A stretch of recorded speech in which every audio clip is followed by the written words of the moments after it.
जी हाँ, बिल्कुल बिल्कुल कमर कसने की यहाँ पर नौबत आ गई है, क्योंकि तमिलनाडु में एक्सिस माई इंडिया जो कि एक पोलस्टर कंपनी है, उन्होंने डीएमके को 92 से 110, एआईएडीएमके और अलायंस को 22 से 32, लेकिन ध्यान देने वाली बात है टीवीके को 98 से 120। पहली बार ये चुनाव लड़ रही है पार्टी। केशव हमारे साथ है। केशव, कैसे देखते हैं इस पूरे समीकरण को?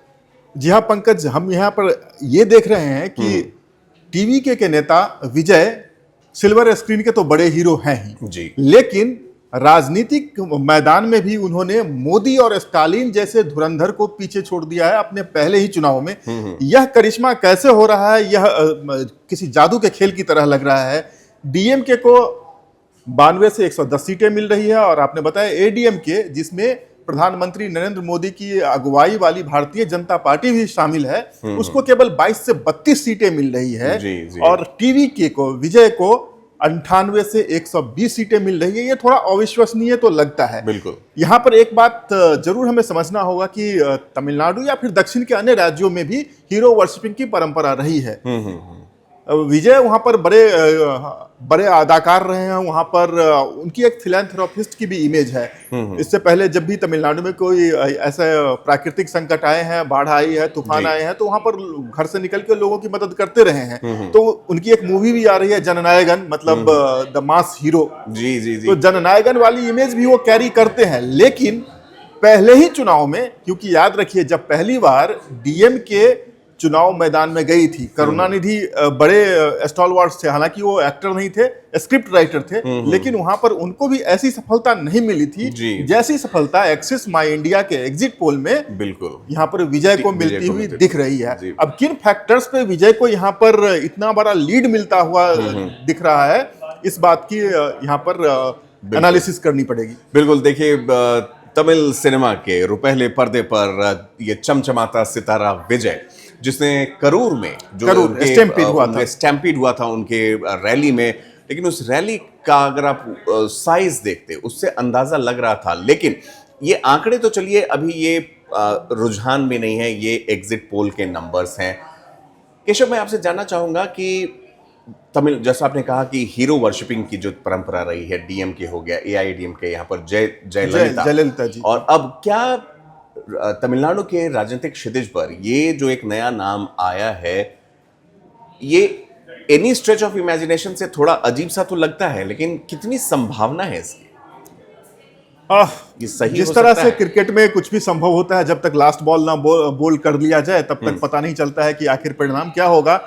ये आंकड़े वास्तविक परिणाम में परिणत होते हैं नहीं, यह तो 4 मई को ही पता चलेगा। लेकिन अगर हम अपने अनुभव से इसे समझने की कोशिश करें तो it is too good to be true. बिल्कुल। क्योंकि हालांकि तमिलनाडु की अगर बात करें तो सबसे पहले स्टार थे एमजी रामचंद्रन जी।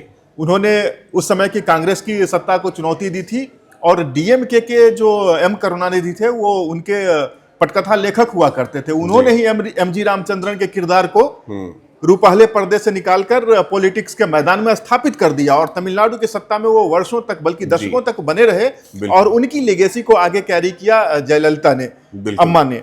लेकिन एमजी रामचंद्रन को भी ऐसी सफलता पहली बार में नहीं मिली थी। हालांकि वो सरकार बनाने के मुहाने तक पहुंच गए थे, लेकिन अगर यहाँ पर देख लीजिए 120 सीट यहाँ पर मिलता है अगर टीवीके के खाते में, बहुमत का आंकड़ा है 118। बहुमत के आंकड़े के करीब अकेले टीवीके पहुंच रही है, जो कि थोड़ा सा मुश्किल तो जरूर लग रहा है, क्योंकि और किसी भी पार्टी को, यहां तक कि एडीएमके को पलनीस्वामी जैसे बड़े लीडर वहां पर, जो कि राज्य के पूर्व मुख्यमंत्री भी हैं, वो मैदान में हैं, उनके साथ साथ भारतीय जनता पार्टी की पूरी बैटरी है, उसके बावजूद ये 22 से 32 सीटों पर सिमट रहे हैं। देखिए, बिल्कुल, ये अचरज बड़ा जरूर है। एक्सिस माई इंडिया, ये नाम अपने आप में आपको कुछ यादें भी दिलाता होगा, जो पिछले 2024 के चुनाव में मुझे लोकसभा चुनाव के बाद उसके आंकड़े इन्होंने काफी गलत दे दिए थे, जिसकी वजह से एक अन्य ही कहानी बन गई थी एक किसी प्राइवेट न्यूज चैनल के स्टूडियो में। मैं आपसे ये जानना चाहूंगा, बहुमत का जो आंकड़ा हाफ में मार्क है वो 118 है, टीवी के यहाँ पर 98 से 120 पर नजर आ रही है। इससे पहले हमने वन इंडिया पर 2 और वीडियो डाले हैं, जिसमें हमने एआई पर आधारित, एआई से हमने पूछा कि इन एग्जिट पोल्स को ध्यान में न रखते हुए अपनी समझ से हमें आंकड़े दे, तो उन्होंने भी डीएमके को नियर मार्जिन दिया था, नियर हाफ वे मार्क दिया था, लगभग 148 के करीब। 120 से 148 दे रहे थे, और बाकी पार्टियां जो थी उसको भी, उन्होंने भी टीवीके को थोड़ा आंकड़ा बढ़ा के दिया था, लेकिन इतना नहीं दिया था। और जो दूसरी पार्टी, जो दूसरे पोलस्टर हैं, उन्होंने भी डीएमके को हाफ मार्क के नजदीक रखा है। ये थोड़ा सा जरूर। और पंकज, एक बात हमें यहाँ पर और डिस्कस करनी चाहिए कि डीएमके को अगर हम समझने की कोशिश करें तो उनका एक आधार वोट बैंक है। जो दलित कम्युनिटी है वो डीएमके को हर हाल में वोट करते हैं, जो ईसाई कम्युनिटी है वो डीएमके को वोट करते हैं। हालांकि विजय भी ईसाई समुदाय से आते हैं, हो सकता है कि वो वोट इनके साथ आ जाए, फिर इनकी फैन फॉलोइंग भी बड़ी है। लेकिन क्या डीएमके का कैडर वोट भी बट रहा है? एडीएमके का कैडर वोट भी बट रहा है? अगर ये नहीं बट रहा है, हाँ, अगर ये नहीं बट रहा है तो फिर ये आंकड़े बहुत ही फैंसी लग रहे हैं, सिर्फ आंखों को अच्छे लगने वाले आंकड़े लग रहे हैं। एक चीज और, ये आंकड़े कुछ और राज खोलते हैं पंकज। अगर ये आंकड़े सच होते हैं तो इसका मतलब क्या हो सकता है? बिल्कुल, और सिर्फ तमिलनाडु के लिए नहीं, पूरे देश के लिए। अगर 120 सीटें टीवीके के खाते में आ जाती है तो उनकी सरकार वहां पर अपने दम पर बन जाएगी। ठीक है। अगर वो इसके करीब जाते हैं, इसका मतलब क्या होता है? अगर मैं इन आंकड़ों को समझने की कोशिश कर रहा हूं पंकज, तो टीवीके अगर 90 से 100 के आसपास जाती है, इसका मतलब मदद कहां से मिलेगी? इसका मतलब तमिलनाडु में भारतीय जनता पार्टी के लिए दरवाजे खुलेंगे। जी। भारतीय जनता पार्टी को हालांकि एडीएमके ने उस गठबंधन में ऐसी मुश्किल सीटें दी है जहां पर वो 5-10 सीटें जीत जाए तो बड़ी बात हो सकती है। लेकिन हम थोड़ा सा पीछे चलते हैं, तब देखते हैं कि एनडीए और खासकर भारतीय जनता पार्टी, क्योंकि एनडीए की जो सहयोगी है वहां पर तमिलनाडु में एडीएमके, वो बहुत ज्यादा इच्छुक नहीं थी इस बात को लेकर के। लेकिन भारतीय जनता पार्टी चाहती थी कि विजय के साथ, विजय की पार्टी के साथ उनका गठबंधन हो। तो एक बार तो दोस्ती का हाथ उधर से बढ़ ही चुका है। ये बाय डिजाइन भी हो सकता है, क्योंकि तमिलनाडु जैसे राज्य में भारतीय जनता पार्टी को अपनी सरकार बनाने की तमाम कोशिशें निष्फल नजर आ रही है। तो वो चाहते हैं कि डीएमके का जो वोट बैंक है, जो द्रविडियन वोट बैंक है, उसमें विभाजन हो।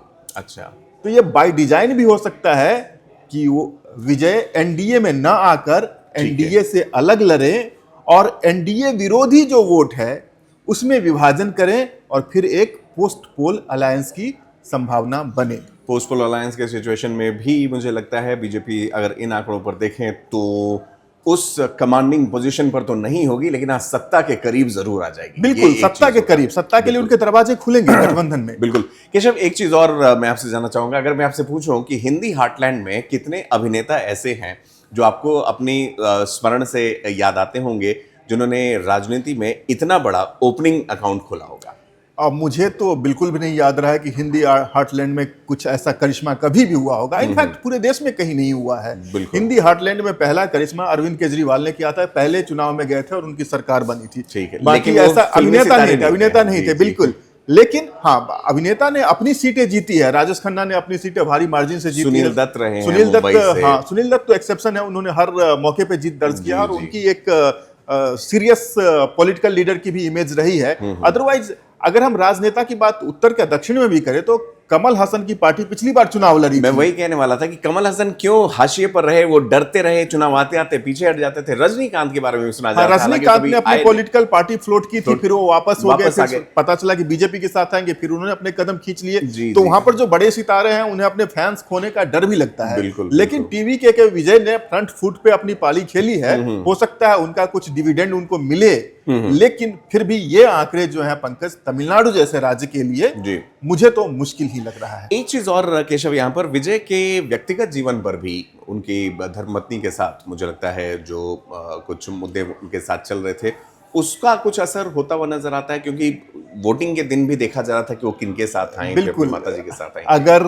उसका असर होता तो ये नंबर और कम होते जी। लेकिन मुझे नहीं लगता है कि सितारों के व्यक्तिगत जीवन का ज्यादा असर चुनावी नतीजों पर पड़ सकता है। तो ठीक है, चलिए यहाँ से इलेक्शन वॉर रूम से इतना ही। एक चीज तय है कि जिस तरह से डीएमके में, चाहे आप